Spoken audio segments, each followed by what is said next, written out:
আমন্ত্রণ প্রবাসের বাংলাদেশে, আপনাদের সাথে আছি মাসুম রাব্বি।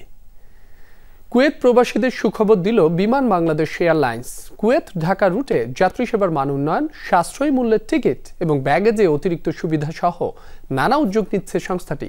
এসব তথ্য জানিয়েছেন কুয়েতের সদ্য যোগ দেয়া বিমানের কান্ট্রি ম্যানেজার সহকর্মী মোহাম্মদ হেফজু মিয়ার পাঠানো তথ্যচিত্রে থাকছে ডেস্ক রিপোর্ট। কুয়েতে বর্তমানে বাস করছেন ৩ লাখেরও বেশি প্রবাসী বাংলাদেশি। বহুদিন ধরেই বিমান বাংলাদেশ এয়ারলাইন্সের শিডিউল বিপর্যয় এবং সেবার মান নিয়ে রয়েছে নানা অভিযোগ। এবার সেসব সমস্যা সমাধানে উদ্যোগ নিচ্ছে সংস্থাটি। সম্প্রতি দেশটিতে যোগ দেয়া বিমানের নতুন কান্ট্রি ম্যানেজার দিয়েছেন এ সুখবর। রবিবার বিমান অফিসে বাংলাদেশ প্রেস ক্লাব কুয়েতের নেতৃবৃন্দের সঙ্গে মতবিনিময় তুলে ধরেন নানা পরিকল্পনা। তিনি বলেন, এখন মাত্র ৩ ঘন্টার কানেকশনে প্রবাসীরা সহজেই পৌঁছাতে পারবেন চট্টগ্রামে। যাত্রী সংখ্যা বাড়লে রয়েছে কুয়েত চট্টগ্রাম রুটে সরাসরি ফ্লাইট চালুরও পরিকল্পনা। কোনো প্যাসেঞ্জার নোটিফিকেশন ছাড়া এবং তার অ্যাপ্লিকেশন ছাড়া কেউ যেন কোনো টিকিট রিফান্ড করতে না পারে, এবং সমস্ত ট্রাভেল এজেন্সি, কুয়েতের যত ট্রাভেল এজেন্সি আছে প্রত্যেককে নোটিফিকেশন দেওয়া হয়েছে যাতে কোনো travel agency without passenger notification এবং অ্যাপ্লিকেশন ছাড়া কোনো টিকিট রিফান্ড করতে পারবে না। প্রবাসীদের সুবিধার কথা মাথায় রেখে বিজনেস ও ইকোনমি ক্লাসের পাশাপাশি চালু করা হয়েছে নতুন গালফ ক্লাস, যেখানে থাকবে সর্বনিম্ন ভাড়ায় টিকিট কেনার সুযোগ। এছাড়া অতিরিক্ত ব্যাগেজের ঝামেলা দূর করতে থাকছে বিশেষ প্যাকেজ। প্রবাসীদের পরিবার, প্রবীণ যাত্রী, অসুস্থ ব্যক্তি, নারী ও শিশু যাত্রীদের জন্য চালু হচ্ছে আলাদা কাউন্টার, ফলে দ্রুত ও স্বাচ্ছন্দ্যে চেক ইন করতে পারবেন তারা। রেজওয়ানা সায়মা, যমুনা নিউজ। সংযুক্ত আরব আমিরাতের রাজধানী আবুধাবিতে পালিত হয়েছে পবিত্র ঈদে মিলাদুন্নবী। যৌথভাবে এর আয়োজন করে আঞ্জুমানে খোদামুল মুসলিমিন রাজধানী আবুধাবি শাখা ও মারকাজে আহলে সুন্নাত পরিচালনা পরিষদ। সভাপতিত্ব করেন মোহাম্মদ শাহজাহান। যৌথ সঞ্চালনায় ছিলেন মোহাম্মদ ইসমাইল হুসাইন ও নাসির উদ্দিন। কোরআন তেলাওয়াত ও নাতের রাসূল পরিবেশন করেন মোহাম্মদ এম এ মুসা ও মোহাম্মদ ফোরকান কাদেরী। দ্বিতীয় অধিবেশনে শম হারুনুর রশিদের সভাপতিত্বে প্রধান অতিথি ছিলেন মোহাম্মদ ফজলুল আজিম। বক্তব্য রাখেন শায়ন মনসুর মোহাম্মদ, নুরুল আমিন চৌধুরী, মোহাম্মদ সরওয়ার আলম, মোহাম্মদ নাসির উদ্দিন শিকদার সহ অনেকে। দেশ ও জাতির মঙ্গল কামনায় হয় দোয়া ও মোনাজাত। পর্তুগালেও পালিত হয়েছে পবিত্র ঈদে মিলাদুন্নবী। ওয়ার্ল্ড সুন্নি মুভমেন্ট ও ওয়ার্ল্ড হিউম্যানিটি রেভলিউশনের উদ্যোগে রাজধানী লিসবনে করা হয় এই আয়োজন। সভাপতিত্ব করেন কাজী জুলহাস মামুনের ও সঞ্চালনা করেন নাজিম উদ্দিন। আয়োজনে বক্তব্য রাখেন মাওলানা নাজিম উদ্দিন, সোহাগ মুন্সি, খায়রুল ইসলাম, আবদুল্লাহ আল মামুন, নিজাম রাহাত সহ আরও অনেকে। উপস্থিত ছিলেন পর্তুগালে বাংলাদেশ কমিউনিটির পরিচিত মুখ রানা তসলিম উদ্দিন। যুক্তরাজ্যে অনুষ্ঠিত হয়েছে ফুটবল টুর্নামেন্ট ও আনন্দ সভা। এর আয়োজন করে সুনামগঞ্জের ছাতক উপজেলার বৃহত্তর ধারণ বাজারের প্রবাসীরা। এর মূল উদ্যোক্তা ছিলেন মোহাম্মদ আব্দুস সালাম, শরীফুল্লাহ তালুকদার, বাহার উদ্দিন, আব্দুল মতিন, আবুল কালাম, আজাদ মিয়া, জাকির হোসেন সেলিম। অনুষ্ঠানে আরও উপস্থিত ছিলেন ছাতক উপজেলার সাবেক চেয়ারম্যান ফজলুর রহমান, সাবেক ডেপুটি মেয়র শহীদ আলী, সাবেক স্পিকার আবাব মিয়া, সাবেক কাউন্সিলর শাহ আলম সহ আরও অনেকে।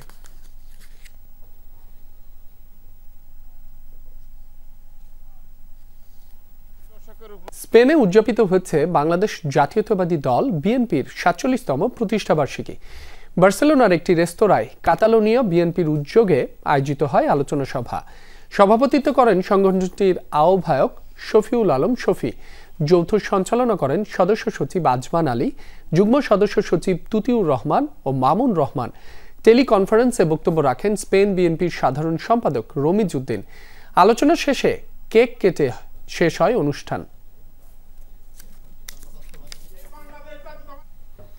সৌদি আরবের রিয়াদে বাংলাদেশ জাতীয়তাবাদী দল বিএনপির ৪৭তম প্রতিষ্ঠাবার্ষিকী উপলক্ষে অনুষ্ঠিত হয়েছে আলোচনা সভা। এর আয়োজন করে সৌদি আরব পূর্ব অঞ্চল প্রবাসী চৌদ্দগ্রাম উপজেলা ও রিয়াদ কমিটি। সভাপতিত্ব করেন সংগঠনের সভাপতি মোহাম্মদ আব্দুল রশিদ। যৌথ সঞ্চালনা করেন সাংগঠনিক সম্পাদক মোহাম্মদ আশিক হোসেন মজুমদার ও যুগ্ম সাধারণ সম্পাদক কাজী ইলিয়াস। প্রধান অতিথি ছিলেন প্রবাসী কুমিল্লা জেলা বিএনপির সভাপতি সৈয়দ কামাল উদ্দিন। প্রধান বক্তা ছিলেন সংগঠনের প্রধান উপদেষ্টা কাজী মোহাম্মদ আইয়ুব আলী। এছাড়াও বক্তব্য রাখেন মোহাম্মদ ইয়াকুব সোহেল, সাইদুল হক, মোহাম্মদ শাহজালাল চৌধুরী, মোহাম্মদ আব্দুর রহমান সহ আরও অনেকে। রাজনীতিতে গুণগত পরিবর্তন না আসলে নেপালের মতো পরিস্থিতি বাংলাদেশকেও দেখতে হতে পারে বলে মত বিশ্লেষকদের। বিশেষ করে রাজনীতিতে নেপোটিজম কিংবা এলিটিজমকে বাদ দিতে হবে বলেও মতামত তাদের। জেনজিদের কথা মাথায় রেখেও সরকার পরিচালনার আহ্বান বিশ্লেষকদের। আহমেদ রেজার প্রতিবেদনে থাকছে বিস্তারিত। 2008 সালে রাজতন্ত্র থেকে গণতন্ত্রের পথে হাঁটা শুরু করে নেপাল। সেই থেকে 2025 সাল পর্যন্ত 17 বছরে 13 বার ক্ষমতার পালাবদল হয়েছে দেশটিতে। মাত্র 1 বছর আগে সরকার গঠন করা কেপি শর্মা জেনজিদের 2 দিনের আন্দোলনে প্রধানমন্ত্রীর পদ থেকে পদত্যাগ করেছেন।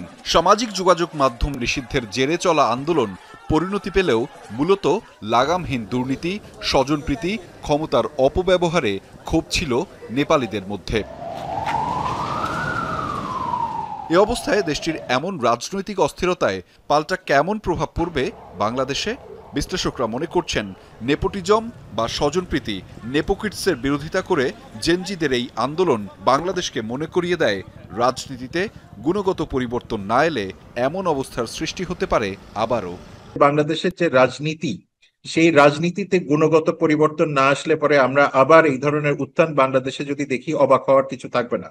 এবং আমরা দেখতে পাচ্ছি যে নেপোটিজম বলে যে বিষয়টা আছে, সেটা থেকে কিন্তু এখনো পর্যন্ত আমরা বেরোয় আসতে পারিনি। এবং সেটা কিন্তু খুব স্বাভাবিকভাবে জেনজি বলেন বা জেনজির সাথে অ্যাসোসিয়েটেড যে ডেমোগ্রাফিগুলি আছে, তাদের মধ্যে কিন্তু এখনো পর্যন্ত এই সংখ্যাগুলি রয়ে গেছে। কুশাসন বা দুর্নীতি, তরুণ প্রজন্মকে অংশগ্রহণের সুযোগ না দেয়া, এই বিষয়গুলো কিন্তু আমার মনে হয় বাংলাদেশেও আমরা দেখেছি, নেপালও গত 2-3 দিন আমরা দেখলাম। নেপালের এই আন্দোলনের প্রভাব দীর্ঘ সময় ধরে চলবে। ফলে বিশ্লেষকদের মত, যে সকল সরকার ক্ষমতার মসনদ ঠেকাতে গণমাধ্যমকে নিজস্ব গুজব এবং অপতথ্য ছড়াতে ব্যবহার করবে, তাদেরই অবস্থা এমন হবে। পার্শ্ববর্তী দেশগুলিতে যেখানে মিডিয়াকে প্রোপাগান্ডা মেশিন হিসেবে বা সোশ্যাল মিডিয়াতে বিভিন্ন রকমের উগ্রবাদ বা পলিটিক্যাল পপুলিজম চালানো হয়, সেগুলি লম্বা টাইমে থাকবে না। দক্ষিণ এশিয়ার ক্ষেত্রে এটার একটা প্রভাব থাকতেই পারে। তার কারণ হলো নেপালে যে ঘটনাবলী ঘটেছে, নেপালিরাই অনেকে বলছে তারা বাংলাদেশের গত বছরের বাংলাদেশের তরুণ প্রজন্মের উত্থান বা গণ অভ্যুত্থান থেকেই তারা অনুপ্রাণিত হয়েছে। দক্ষিণ এশীয় অঞ্চলে একের পর এক এমন সরকার পতনের ঘটনা আঞ্চলিক অস্থিরতা বৃদ্ধি করবে। ফলে রাজনৈতিক সহনশীলতা ও অর্থনৈতিক সক্ষমতা বৃদ্ধিতে আঞ্চলিক দেশগুলোকে একসাথে কাজ করার আহ্বান বিশ্লেষকদের। আমাদের যে প্রতিষ্ঠিত রাজনৈতিক বা প্রচলিত যে রাজনৈতিক কাঠামো আছে, তার প্রতি তরুণ প্রজন্মের আস্থা কমে এসছে। আহমেদ রেজা, যমুনা নিউজ, ঢাকা। লন্ডনে জাতিসংঘ আয়োজিত রোহিঙ্গা সংকট বিষয়ক সেমিনারে সম্প্রতি যোগ দেন এমএইচ গ্লোবাল গ্রুপের চেয়ারম্যান ও ডাক্তার মোস্তফা হাজেরা ফাউন্ডেশনের প্রধান উপদেষ্টা ক্যাপ্টেন গোলাম কিবরিয়া। সেমিনারে বাংলাদেশ মডেল শীর্ষক এক ভিশন উপস্থাপন করে রোহিঙ্গা সমস্যাকে মানবতার চ্যালেঞ্জের পাশাপাশি মর্যাদা, ক্ষমতায়ন ও টেকসই ভবিষ্যতের সুযোগ হিসেবে দেখার আহ্বান জানান তিনি। জাতিসংঘের কর্মকর্তারা ভবিষ্যতে ডাক্তার মোস্তফা হাজেরা ফাউন্ডেশনকে একসাথে কাজ করার আহ্বান জানান। এ প্রস্তাবে সাড়া দিয়ে জাতিসংঘের সঙ্গে যৌথভাবে কাজ করার অঙ্গীকার ব্যক্ত করেছে ফাউন্ডেশনটি। কক্সবাজারের উখিয়ায় মাদক বিরোধী অভিযানে প্রায় 3 লাখ পিস ইয়াবা উদ্ধার করেছে বর্ডার গার্ড বাংলাদেশ বিজিবি। গত রাতে বিশেষ টহল দল বালুখালী এলাকায় এ অভিযান পরিচালনা করা হয়। বিজিবি জানায়, গোপন সংবাদের ভিত্তিতে সীমান্ত সংলগ্ন এলাকায় অবস্থান নেন তারা। পরে মিয়ানমার দিক থেকে আসা 10-12 জন সন্দেহভাজন ব্যক্তিকে চ্যালেঞ্জ করা হয়। এ সময় বিজিবি ধাওয়া দিলে খাল সাঁতরে মিয়ানমারের দিকে চলে যায় তারা। পরে খালের পাড় থেকে সাদা পলিথিনে মোড়ানো 2টি প্যাকেটের ভেতর থেকে এসব মাদক দ্রব্য উদ্ধার করেন বিজিবি সদস্যরা।